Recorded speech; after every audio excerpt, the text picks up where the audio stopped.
Ada dua pindaan yang saya kira memangsakan rakyat, kebanyakannya terutamanya yang melibatkan peniaga ataupun syarikat-syarikat kecil.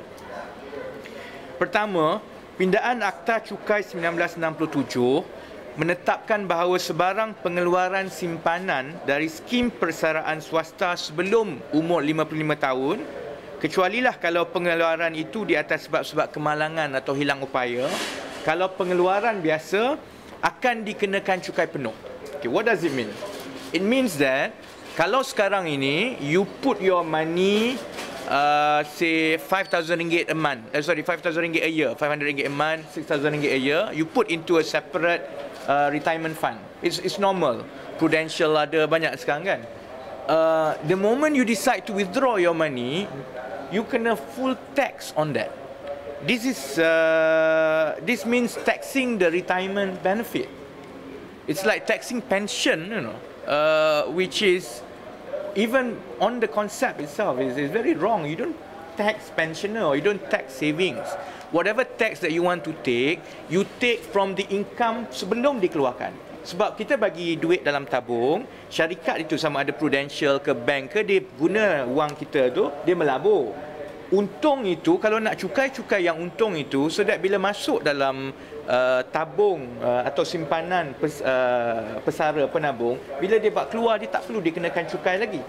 Sekarang dikenakan cukai. Now, dengan pindaan semalam, a very small one, ada 2-3 patah perkataan saja, tetapi bermakna sebarang pengeluaran tabungan, simpanan daripada skim persaraan yang bukan EPF, semua kena cukai selepas ini. Jawapan Timbalan Menteri Kewangan Datuk Ahmad Maslan semalam bahawa kerajaan berhak mengenakan cukai ke atas tabungan itu atas alasan penabung dalam skim persaraan swasta mendapat pelepasan cukai adalah tidak tepat and is misleading. His reasoning supposedly is because when you put your money into private pension scheme, because you get tax allowance. Kan kita personal allowance RM9,000, EPF allowance RM6,000, private pension scheme allowance RM3,000. Dia tak sebut yang itu, dia hanya dapat, dia sebut pelepasan cukai. Tetapi hakikatnya, pembayar cukai hanya mendapat pelepasan cukai sehingga maksimal RM3,000 setahun.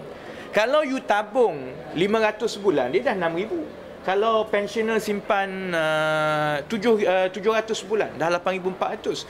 Whereas the deduction allowed to you, it's not even a deduction, it's a tax allowance. It's a tax allowance allowed to you is only RM3,000 a year. So katakanlah untuk 20 tahun, you menabung dalam skim persaraan RM5,000 setahun. You hanya dapat tax allowance only RM3,000. RM2,000 lagi tu you tidak dapat. Jadi, untuk kerajaan mengenakan cukai ke atas semua tabungan itu tak fair lah. If you want to get back so-called your tax deduction, tax allowance, you ambil atas yang diberikan saja. Kalau dia claim RM3,000, you bagi RM3,000 lah. The rest tu you tak boleh cukai. It's a simple thing. You tak boleh mencukai tabungan pensioner lebih daripada so-called tax allowance yang you dah bagi. Tetapi pindaan yang dibuat semalam ini tidak mengenakan hak macam itu.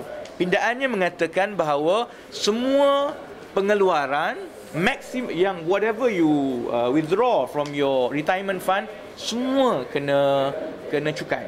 Maknanya dia cukai yang tambahan. Penabung dalam skim swasta ni, you dah bersara, you buat keluar duit, umur 50-51, you realise 20% of your saving tiba-tiba pergi kepada kerajaan. So that's how impactful the small amendment was semalam. Pindaan yang kedua yang lebih besar kesannya kepada semua orang ialah pindaan yang meluaskan kuasa kerajaan untuk mengutip cukai syarikat dari mana-mana pemegang saham yang pegangan saham melebihi 20% atau pengarah atau mana-mana individu yang ditaksirkan oleh kerajaan mempunyai kawalan terhadap pengurusan sebuah syarikat. Ini bermakna pemegang saham kini terpaksa berhadapan risiko menanggung cukai syarikat walaupun pemegang saham itu tidak terlibat apa-apa pun di dalam pengurusan syarikat itu. Dan yang paling signifikan daripada pindaan ini kerana ia bermakna kerajaan telah menghapuskan pemisahan di antara liability syarikat dengan individu. What we call a corporate veil. Maka sekarang pengarah-pengarah NFC dari keluarga Datuk Seri Shahrizad Jalil tidak lagi boleh berselindung di sebalik alasan mereka hanya pengarah dan bukan ada kena-mengena dengan syarikat. You lift the corporate veil for the taxpayers, you must also lift the corporate veil for all these financial scandals yang melibatkan menteri-menteri Barisan Nasional. Jadi kita tunggu jawapan daripada BN sama ada dia akan kenakan prinsip dan undang-undang yang sama terhadap NFC berbanding dengan yang dikenakan kepada semua rakyat Malaysia yang lain dalam soal kutipan cukai.